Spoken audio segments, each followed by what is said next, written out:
Hello everyone, welcome to CLAT prep. जैसा कि आप सभी को पता है, हम डेली न्यूज एनालिसिस करते हैं, फैक्चुअल एनालिसिस करते हैं और उसके साथ साथ 20 क्वेश्चंस की प्रैक्टिस भी करते हैं। तो चलिए उसी सीक्वेंस को कंटिन्यू रखते हैं। आज का हमारा पहला क्वेश्चन है, where was the world boxing cup final 2025 held from November 16 to 20। अभी क्या हो रहे हैं, वर्ल्ड बॉक्सिंग कप के फाइनल चल रहे हैं, कहां पर हो रहे हैं? तो याद रखना ग्रेटर नोएडा।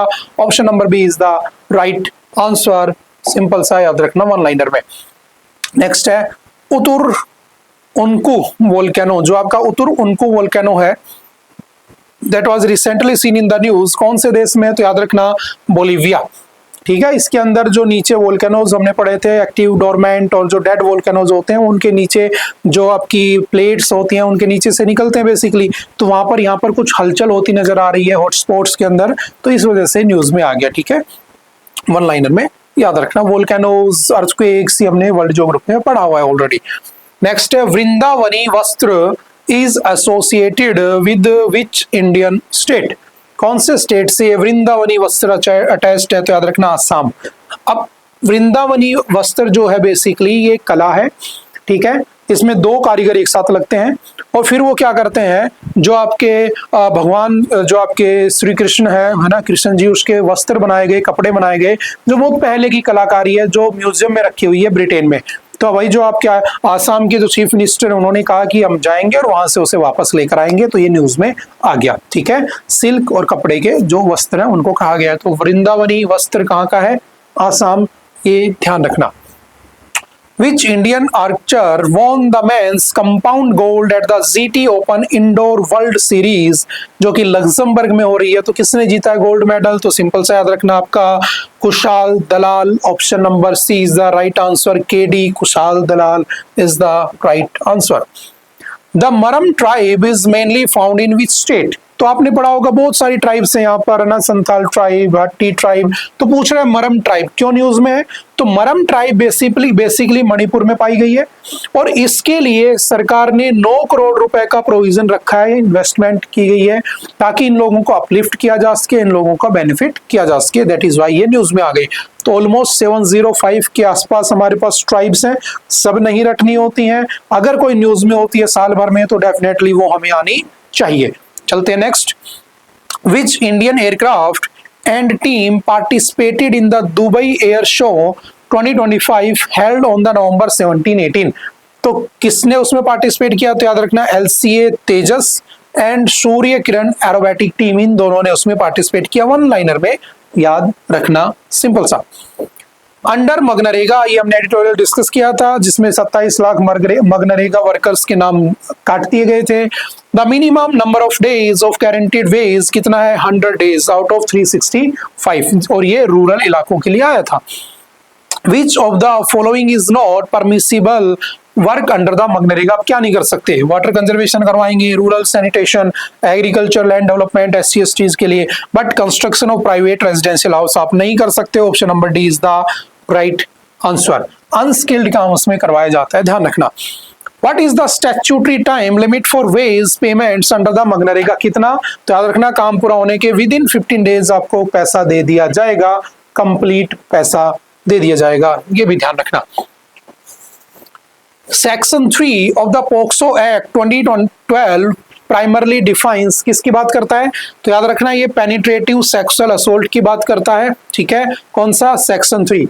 पोक्सो हर तरह के सेक्सुअल हरेसमेंट की बात करता है, जिसमें sexual harassment, aggravated sexual assault, penetrative sexual assault, child trafficking या चाइल्ड पोर्नोग्राफी, बेसिकली उन सब की बात करता है। But section 3 penetrative sexual assault की बात करता है। ये भी हमने एक एडिटोरियल डिस्कस किया था, जिसमें सुप्रीम कोर्ट का डिसीजन आना अभी पेंडिंग है। नेक्स्ट है सेक्शन 13 का first of general clause act 1897 states that. क्या कहता है? इसमें हमने एडिटोरियल में डिस्कस किया था कि मस्कुलाइन जेंडर इंक्लूड्स फीमेल, यानी कि ही का मतलब जो ही है उसके अंदर ही और सी दोनों इंक्लूड किए गए हैं। ये हमने उस एडिटोरियल की थीम में अच्छे से डिस्कस कर लिया था।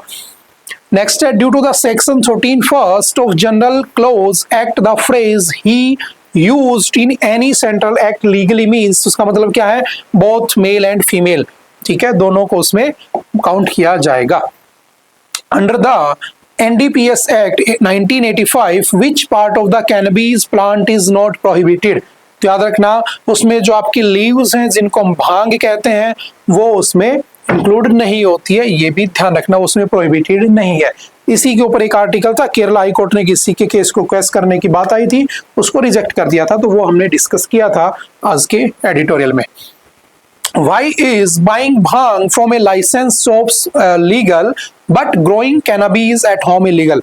यही तो आर्टिकल था कि भांग खरीदना लीगल है बट भांग को उगाना इलीगल है, तो क्यों है? तो सिंपल याद रखना, NDPS act criminalize cultivation of the plant but exclude leaves और भांग फ्रॉम द प्रोहिबिशन, क्योंकि वो मेडिसिनल पर्पज में काम आते हैं, वो कल्चरल में यूज होते हैं, वो आपके रिलीजियस कामों में यूज होते हैं।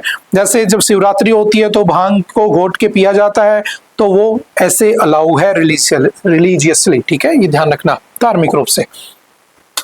Next the narcotic drugs and psychotropic substances act was enacted in which year? कौन से ईयर में आता है?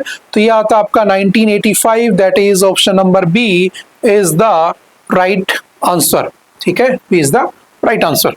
चलते next. Article 32 of the Constitution is often called the heart and the soul of the Constitution. Who gave this description? तो ये भी हमने एडिटोरियल में डिस्कस किया था कि BR गवई जी कह रहे थे CJI ऑफ इंडिया कि अगर आपके फंडामेंटल राइट्स का वोलेशन होता है तो आप आइए सीधा सुप्रीम कोर्ट पधारिए। तो किसने कहा था इसको दिल और आत्मा? तो याद रखना भीमराव अंबेडकर जी, जिनको हम फादर ऑफ इंडियन कॉन्स्टिट्यूशन भी कहते हैं, उन्होंने आर्टिकल 32 को क्या कहा था? Heart and soul of Indian constitution.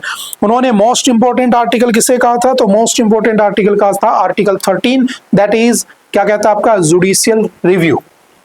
Next है, which of the following writs can be issued under the both article 32 and 26?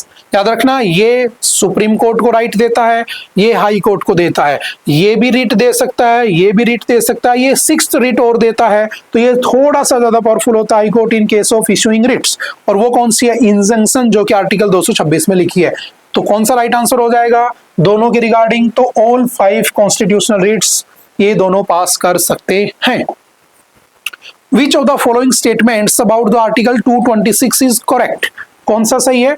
तो अगर ढंग से पढ़ोगे तो it allows high courts to enforce fundamental rights and other legal rights, जबकि supreme court तुम्हारा legal rights के लिए कोई रिट जारी नहीं करता है, बट हाई कोर्ट करता है आर्टिकल 226 to 26 में, ध्यान रखना, इंजंक्शन। नेक्स्ट है, the forest rights act was enacted इन, कब आया होता है? तो छत्तीसगढ़ वाला वो केस पढ़ा था ना हमने हसदेव वाले जंगल का, तो उसी से ये है कि कब आया था FRA? तो 2006 में आया था उनके राइट्स को बचाने के लिए। FRA 2006 provides individual forest rights up to what maximum area?